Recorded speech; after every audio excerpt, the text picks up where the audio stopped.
Yo, what is up, you guys? Welcome back to another Fireside Talks stories. It's been a while. Redid the cover, and I hope you guys like it. It was something that actually came up from Fireside Talks fun. So there is an entirely new cover to the story, but same story. So we're still sitting in the same story. Last time we were in chapter 5, A Survivor. This time we're going into chapter 6, The Escape. The jungle creaked with the eerie squawks and chirps of nearby birds, and low, short howls of monkeys swinging through the trees. Code and the others weaved their way through bushes and plants. So this is what Brazil looks like, Code quietly said to Zandre. She looked at Code and giggled. I guess so. Not much to look at. You know, I always believed, Zandre said, as she spotted a harpy eagle perched high in the limbs of an arcaria tree. A tree always looks beautiful, but not without a heroic eagle to complete the scenery. Look over by the river, said Private Dane. Across the river in a tree was a bright orange-colored monkey, jumping through the branches. Code and Zandre made their way down the embankment towards Private Dane. That is a golden lion tamarin, one of Brazil's endangered species. It is said that there are only 1,500 left in the wild. It's beautiful, Zandre said, as the monkey jumped back deeper into the trees. Yeah, it's just sad that these creatures have to end it all like this. Private Dane sighed as he climbed back the embankment, followed by Code and Zandre. If only those things would stop feasting on, Private Dane said as he suddenly stopped and froze in a hard stare. You okay?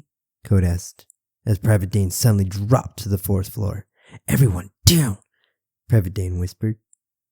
The shadow of trees surrounded Code and the others, as a big silhouette arose above the tall grass. And before they knew it, they were looking straight into the cold, empty eyes of the creature. Code grabbed his pistol and unloaded a full clip in the head of the creature. Its mutilated head rolled off its shoulders and hit the ground along with its body. Nice shot, Private Dane said as he looked at Code. Code looked back at Private Dane with a nervous giggle. As Private Dane joined him with the others, all of a sudden, an army of the same cold-blooded killers burst through the trees. Code and the others ran towards a nearby cliff and a massive river raging from below. Jump! Private Dane shouted. What? Code shouted back in a halt. Private Dane stopped and turned back. Either you jump or die, he said as he continued. I don't like those odds, Code said, as the four of them jumped off the sheer and rugged edge, with the creatures following close behind. As they hit the water, Code looked back to see thousands of them lining the cliff face. Whoa! Code exclaimed as they swam back to the shore. Code stood to his feet, screaming back to the receding unleashed creatures. Take that, you nasty, ugly freaks! Come on, Code, Zandre said playfully. She grabbed Code's arm. That's what I thought, Code yelled in between gasps as he pointed to the cliff. Be careful, kid, Private Dane said. There's a lot more of them ahead of us. Code froze at Private Dane's remark. What? You really think that was it? Private Dane replied. Trust me, kid. They know how to multiply. The four of them ran towards an opening in the forest. Wait, so these things have been... Code motioned forward with his hands. That's right, kid, replied Private Dane.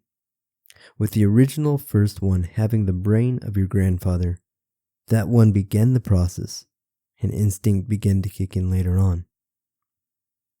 So that could only mean there are millions of those things, exclaimed John. Private Dane rushed over to cover John's mouth. Exactly.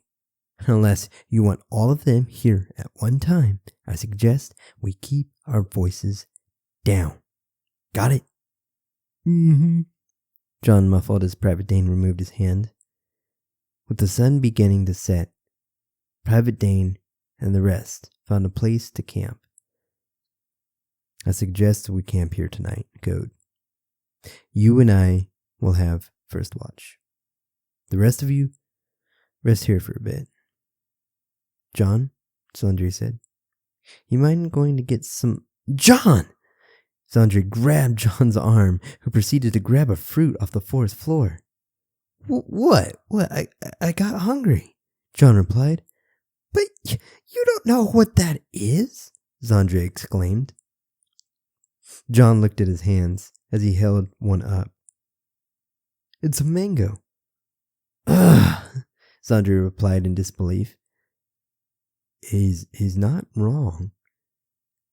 Code interjected. You stay out of this, Sandre snapped. Private Dane giggled. Sandre's right, John. That, my friend, is a piqui. And unless you like spines in your mouth, I suggest you put that down.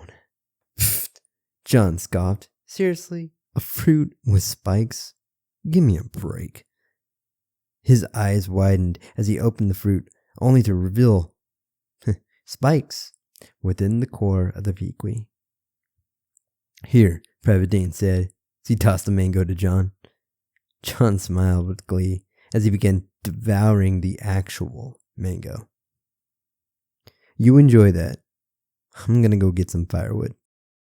The night arrived as Private Dane and Code sat on a boulder, keeping watch, switching back and forth with John and Sandre every few hours.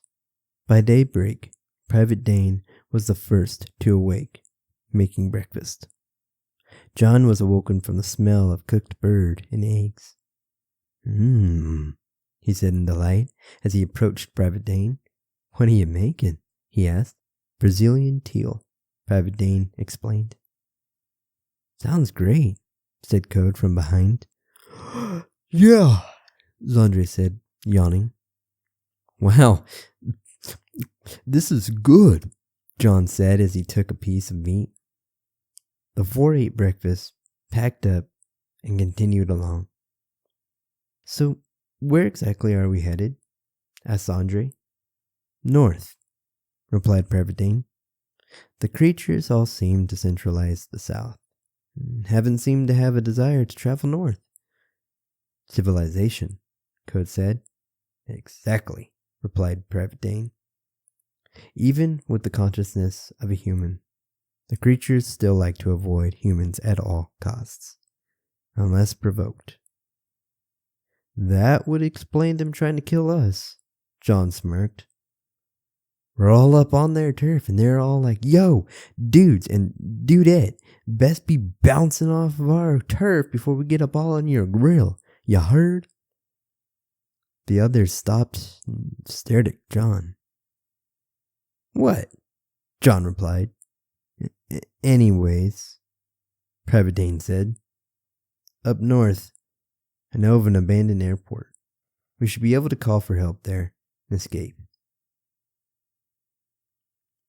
Well, there you go, guys. Chapter 6, The Escape of the Creatures. We are almost there, guys. One more chapter, and we will be done with this book. But don't worry, I'm working on number 2, The Creatures. I haven't come up with an official title of the second book, but be assured we are getting a second The Creatures. So stick around for that as well. Thank you guys so much for tuning in. Appreciate you all. And I will see you guys later on. Peace out.